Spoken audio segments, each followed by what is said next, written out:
वो साल 2014 में बतौर कांस्टेबल दिल्ली पुलिस में भर्ती हुई, मगर उसका सपना आईएएस या आईपीएस बनने का था। इसी के चलते उसने अपनी तैयारी जारी रखी और अगले कुछ दिनों में उसका सिलेक्शन यूपी में बतौर सब इंस्पेक्टर भी हुआ, मगर उसने नौकरी छोड़कर दिल्ली के मुखर्जी नगर में कोचिंग लेना शुरू कर दिया और एक दिन वह अचानक गायब हो गई।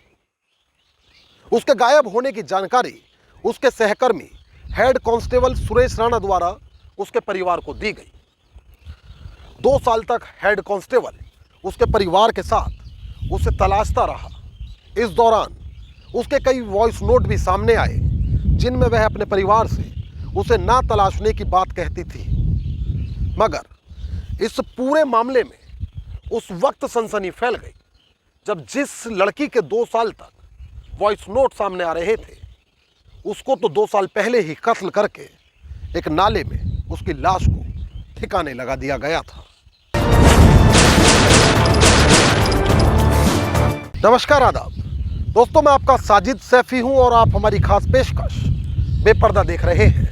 और बेपर्दा में आज बात दिल्ली पुलिस की महिला कांस्टेबल उस मोना हत्याकांड की, जिसकी कहानी यकीनन आपका सिर घुमा देगी।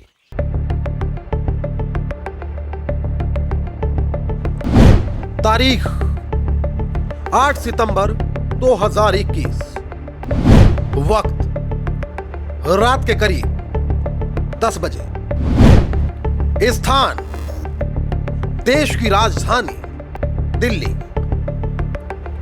बुलंदशहर की बेटी और साल 2014 में दिल्ली राजकीय जनरक्षक दल यानी दिल्ली पुलिस में भर्ती होने वाली मोनिका यादव उर्फ मोना आज अचानक कहीं गायब हो गई। मोना के परिवार को मोना के लापता होने की जानकारी मोना के साथ पीसीआर पर तैनात रहे हेड कांस्टेबल सुरेंद्र राणा ने दी है। दरअसल मोना फिलवक्त दिल्ली के मुखर्जी नगर में यूपीएससी की कोचिंग ले रही है, जबकि उसका यूपी पुलिस में बतौर सब इंस्पेक्टर सिलेक्शन होने के बाद उसने दिल्ली पुलिस की जॉब से इस्तीफा दे दिया था। एकाएक मोना के लापता होने की खबर से न केवल उसके परिवार में कोहराम मच गया, बल्कि सूचना ने उसके परिचितों में भी हड़कंप मचा दिया। और अब मोना के परिवार ने हेड कांस्टेबल सुरेंद्र राणा के साथ संबंधित थाने के जानिब रुख करते हुए थाना पुलिस से मोना को ढूंढ निकालने की गुहार लगाई है। पीड़ित परिवार की तहरीर पर पुलिस ने मोना की गुमशुदगी दर्ज करते हुए जांच तो शुरू कर दी, मगर उस वक्त पुलिस अधिकारियों को कहां ही यह मालूम होगा कि जिस घटना को अभी तक वह एक सामान्य घटना के तौर पर देख रहे हैं, वह मोना मिसिंग केस आगे चलकर पुलिस के लिए दर्दे सर बनने जा रहा है। खैर, मोना कहां है, किस हाल में है, यह अभी कोई नहीं जानता।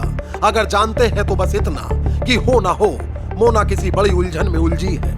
शायद यही कारण है कि न केवल परिवार बल्कि हेड कांस्टेबल सुरेंद्र राणा खुद भी पूरी शिद्दत से मोना की तलाश में जुटा है।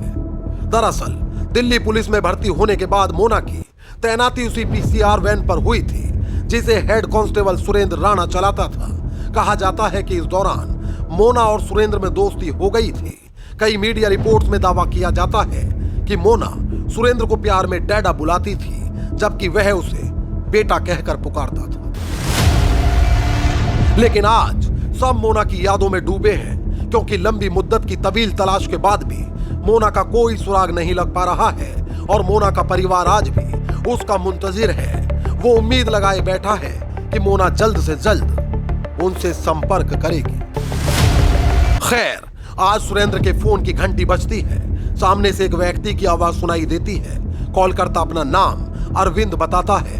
वह कहता है कि मोना उसके पास है, वो दोनों शादी कर चुके हैं, उन्हें तलाशने की कोशिश बंद कर दी जाए। सुरेंद्र द्वारा कथित अरविंद की कॉल रिकॉर्डिंग सुनाते हुए मोना के परिवार को उस वाकये के मुतालिक आगाह किया गया। परिवार सुरेंद्र के इस दावे पर इसलिए भी मुतमईन हो गया क्योंकि इसके अलावा अब तक कई और ऐसी जानकारी उन्हें मिल चुकी थी जिससे वह ये मानकर चल रहे थे कि मोना जहां है पूरी तरह सही सलामत है। मोना हत्याकांड के मुख्य आरोपी हेड कांस्टेबल सुरेश राणा की गिरफ्तारी के बाद हत्याकांड में जो चौंकाने वाले सनसनीखेज हुए, उसने दिल्ली पुलिस के बड़े से बड़े अधिकारी को हैरत में डाल दिया। दरअसल सुरेश ने पुलिस को बताया कि वह मोना को एक तरफा प्यार करता था। मोना द्वारा इसका विरोध किया जाता था। इसी के चलते इसने 2 साल पहले ही मोना को उसका गला घोंटकर कत्ल कर डाला और उसकी लाश को एक नाले में ले जाकर ठिकाने लगा दिया। कहा जाता है कि इस दौरान सुरेश ने मोना के दस्तावेज और उसका मोबाइल फोन अपने पास रख लिया, जबकि सुरेश ने मोना के परिवार को उसके लापता होने की झूठी सूचना दी। परिवारजन उसकी इस सूचना पर यकीन कर ले, इसलिए वो मोना की पुरानी रिकॉर्डिंग का इस्तेमाल करके उसे एडिट करके उसके परिवार को भेजा करता था। इतना ही नहीं, पुलिस को गुमराह करने के लिए उसने एक षड्यंत्र रचा। इस षड्यंत्र में सुरेश ने अपने साले को शामिल किया। उसने मोना के दस्तावेज अपने साले को दिए और वह समय समय पर पुलिस को गुमराह करने के लिए उसे देश के अलग अलग शहरों में भेजता था, जबकि उसका साला कॉल गर्ल्स को अपने साथ लेकर अलग अलग शहरों में होटल में रुकता था और वहां जानबूझकर मोना का कोई ना कोई कागजात वहां छोड़ दिया करता था। पुलिस लगातार मोना के नंबर को ट्रेस कर रही थी और जब वो उन होटल में पहुंचती थी तो वहां मोना का कोई ना कोई कागजात बरामद करने के बाद पुलिस को लगता था कि मोना खुद ही अपने परिवार से नहीं मिलना चाहती है।